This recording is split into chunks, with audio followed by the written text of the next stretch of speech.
nama saya Fadil Navandio, absen 16. Perkenalkan, saya Kesya Okta, absen 20. Saya Talita Khaira Faradita, absen 34. Perkenalkan, saya Asir Remalina Putri, absen 10. Saya Namira Ganiumna, presensi 30. Selamat menyaksikan video wawancara dari kami. Bye-bye. Bye. Oke, sebelumnya Bapak terima kasih sudah menyempatkan waktunya hari Sabtu ini buat kami. Sebelumnya mungkin bisa perkenalan dulu ya Bapak. Saya Kesya Okta, rekan saya Talita Khaira. Saya Namira.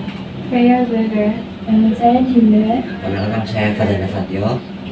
Jadi seperti yang kemarin mungkin sudah kami komunikasikan, kami ingin minta tolong kepada Bapak untuk menjadi narasumber kami dalam rangka untuk mengerjakan tugas PKN Bapak. Pertama, mungkin bisa diawali dengan Bapak ini. Saya Advokat Muhammad Suryo. Kebetulan saya juga di sini menjabat sebagai Direktur dan Manajer Partner dari MSS Law Firm dan Langsung ya Pak? ya mulu. Menurut Bapak, bagaimana peran melindungi hak-hak warga negara dari berbagai larangan yang berbeda, misalnya seperti berbeda suku, agama, ras, dan budaya? Ya, karena memang pada dasarnya setiap warga negara itu kan memiliki keadilan itu yang perlu memang kita bela, dan tanpa harus membedakan ras, agama, suku, dan lain sebagainya. Oke, baik. Selanjutnya. Oke, untuk pertanyaan selanjutnya Bapak, apakah pernah menangani kasus yang berkaitan dengan diskriminasi atau intoleransi? Pernah. Dan yaitu kembalinya kan memang pada dasarnya di dalam negara Indonesia ini kita tidak boleh membedakan dari suku maupun agama manapun. Kita setiap warga negara memiliki hak maupun keadilan yang sama di mata hukum. Jadi masing-masing tetap mendapatkan perlindungan yang sama, dan pastinya tetap kita kedepankan untuk keadilannya juga. Kalau boleh tahu itu boleh diceritakan sedikit atau Contohnya, contoh kasus yang pernah Bapak tangani mungkin? Kalau untuk definisi rata-rata contoh kasusnya kan ada bullying, itu sering terjadi. Yang sering terjadi ya Pak sekolah. pertanyaan selanjutnya, gimana hukum akan menjaga keutuhan NKRI? Kalau peran dari menjaga keutuhan NKRI, yang jelas kita sebagai para dan penegak hukum yang lain ataupun APH itu memang memiliki kewajiban untuk menjaga NKRI agar tetap mendapatkan keadilan masing-masing dan keutuhan dari mungkin selain daripada keadilan yang sama dan perlindungan hukum yang sama, agar apa yang menjadi tindak pidana maupun diskriminasi tadi tetap mendapatkan keadilan yang utuh.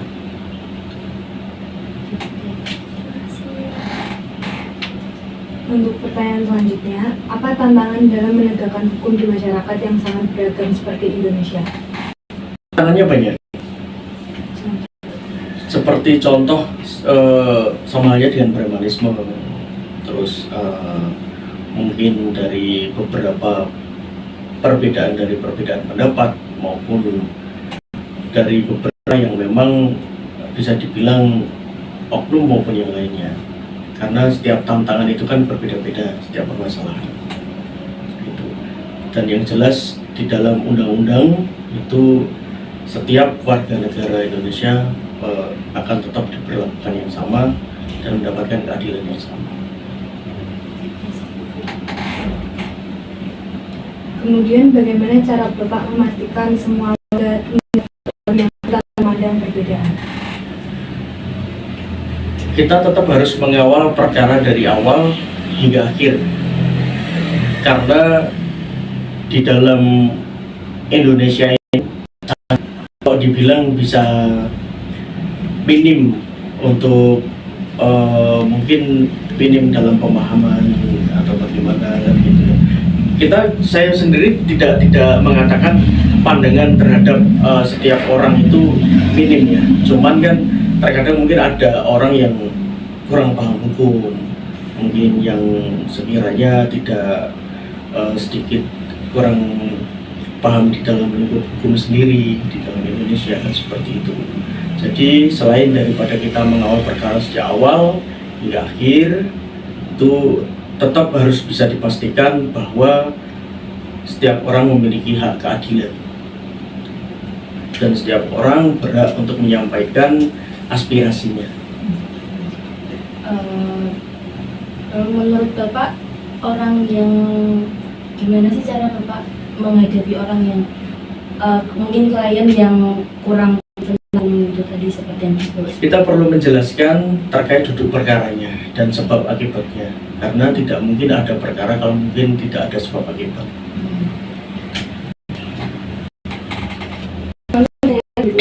Ada generasi muda untuk menumbuhkan sikap toleransi melalui kesadaran hukum.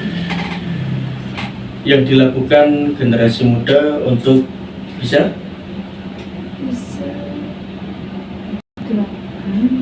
menumbuhkan sikap toleransi. ya tetap harus harus berani berkomunikasi, harus berani komunikasi, terus kemudian memberikan aspirasi dan jangan pernah takut untuk bersuara. Negara ini negara hukum, negara yang memiliki keadilan yang sama, negara yang taat hukum, dan jangan pernah takut atas tindakan yang sering terjadi, entah dari diskriminasi, bullying, dan sebagainya. Berarti memang penting sekali untuk kita bisa speak up ya Pak? Betul, speak up itu penting di masa media sosial sekarang. Betul sekali. Baik, selanjutnya, apa pesan Bapak kepada pelajar agar ikut menjaga persatuan dalam keberagaman? Kalau pesan dari saya, tetap belajar dan memahami hukum, meskipun kalian semua nantinya mungkin tidak menjadi pilihan kalau di hukum itu.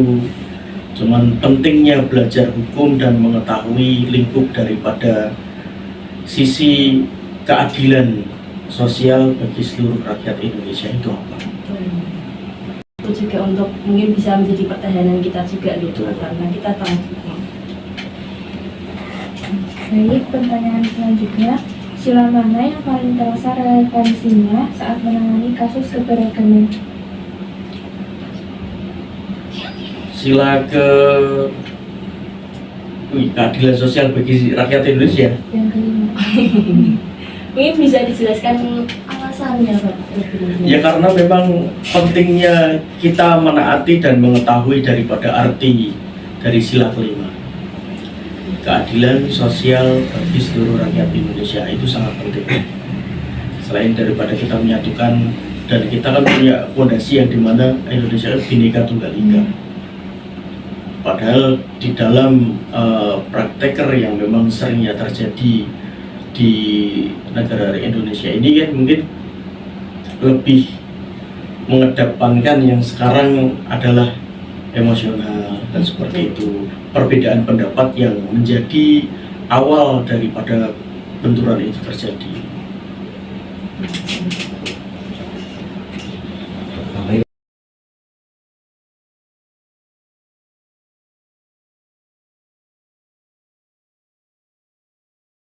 Untuk pertanyaan terakhir, mengapa penting bagi pelajar memahami hukum dan hak asasi manusia?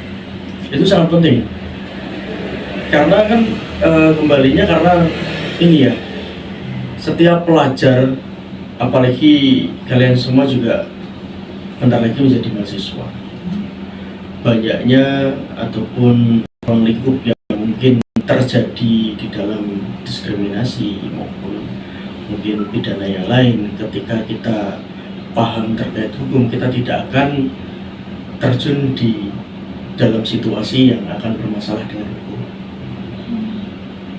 Itu pentingnya belajar hukum dan pentingnya belajar agama itu harus seimbang.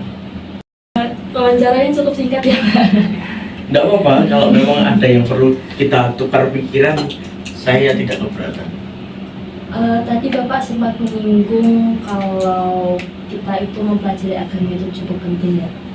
Cuman di beberapa kasus sekarang itu kan ada yang apabila kita mempelajari agama yang istilahnya mungkin terlalu dalam atau mungkin kita bisa mengikuti aliran yang seperti Ya. itu, menurut Bapak dari segi hukum itu bagaimana ya?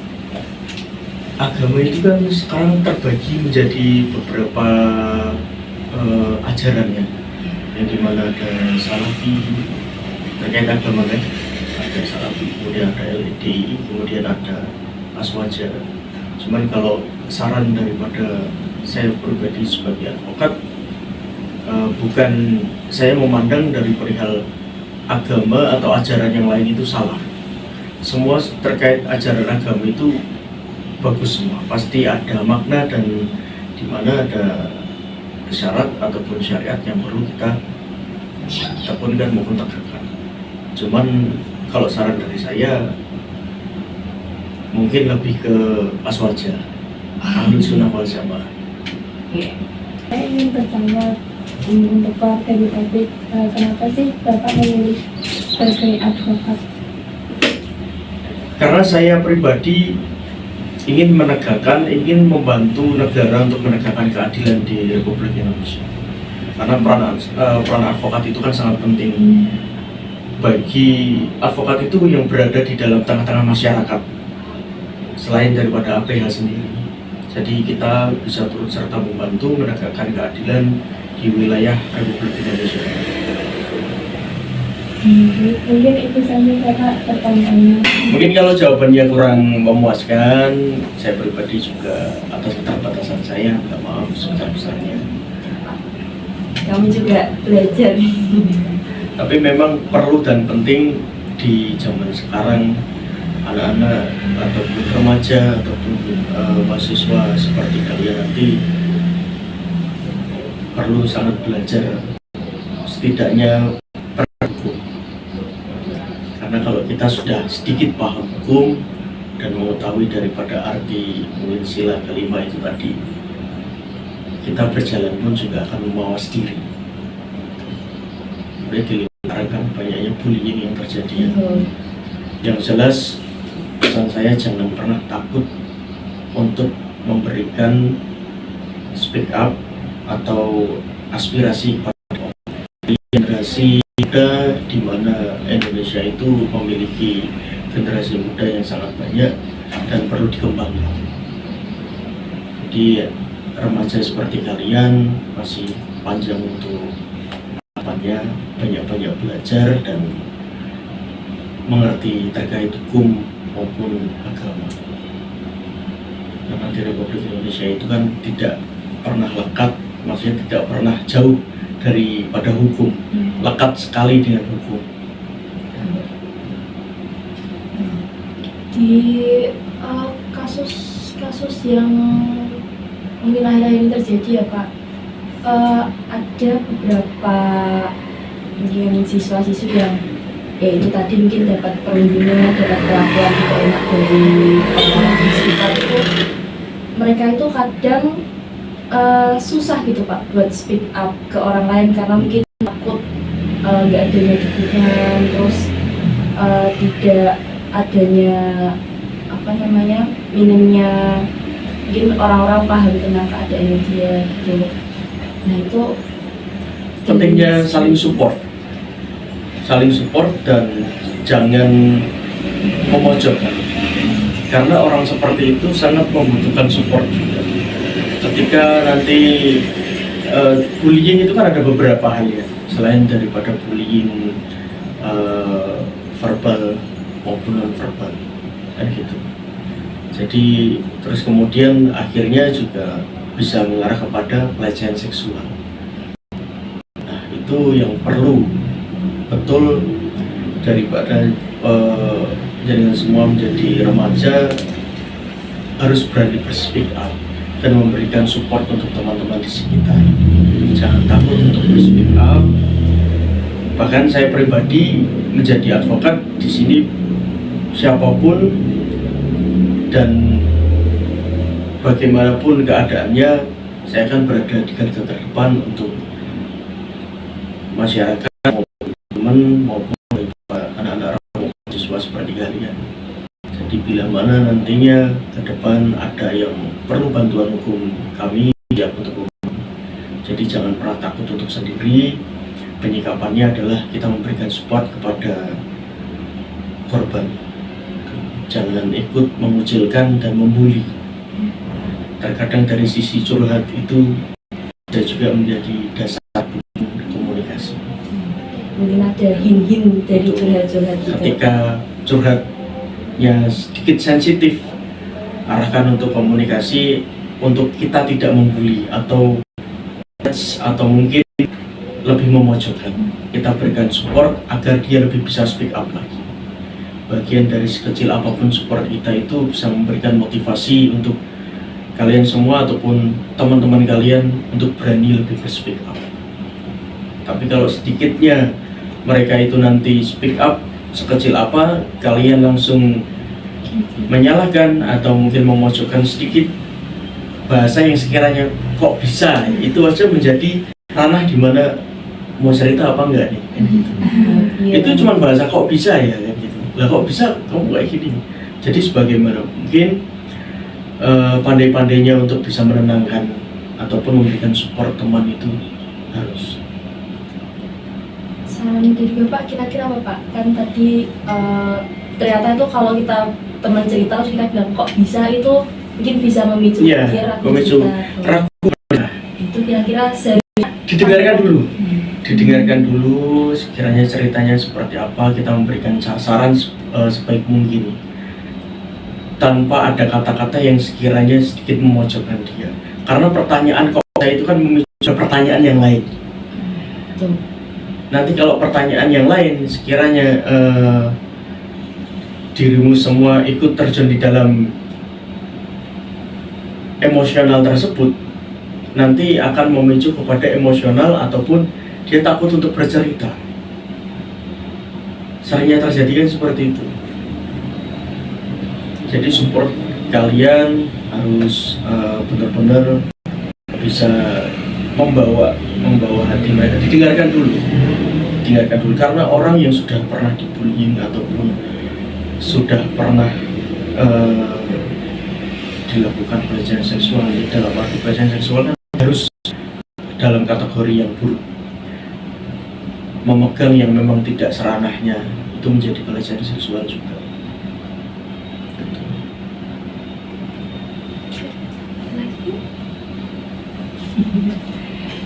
Sepertinya sudah cukup Bapak. Oh iya. Iya.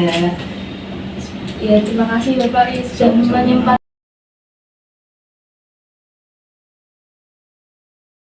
waktunya.